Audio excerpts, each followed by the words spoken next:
नीट paper फुटीच्या प्रकरणामध्ये RCC क्लासेसचा संचालक शिवराज मोटेगावकरला अखेर अटक। थोड्याच वेळामध्ये दिल्ली सीबीआय विशेष न्यायालयामध्ये मोटेगावकरला हजर करणार। चौकशीसाठी सीबीआय ताबा मागणार।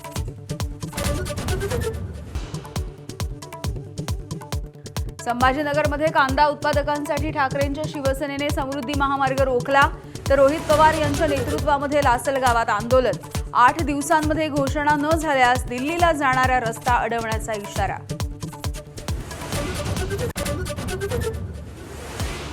विधान परिषदेच्या 17 स्थानिक स्वराज्य संस्थांच्या मतदारसंघामधल्या निवडणुका जाहीर। 18 जूनला मतदान तर 22 जूनला मतमोजणी।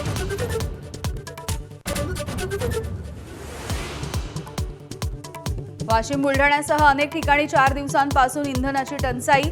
शेतकऱ्यांच्या डिझेलसाठी रात्रभर ट्रॅक्टर आणि वाहनांच्या रांगा।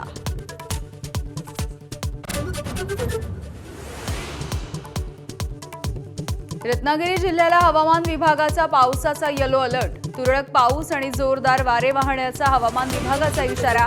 आज आणि उद्या जिल्ह्यामधल्या काही भागात पावसाची शक्यता।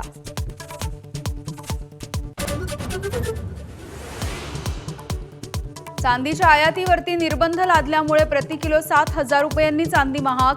आज चांदी प्रति किलो 2,70,000 रुपयांवर। सोन्याच्या दरांमध्ये मात्र बदल नाही।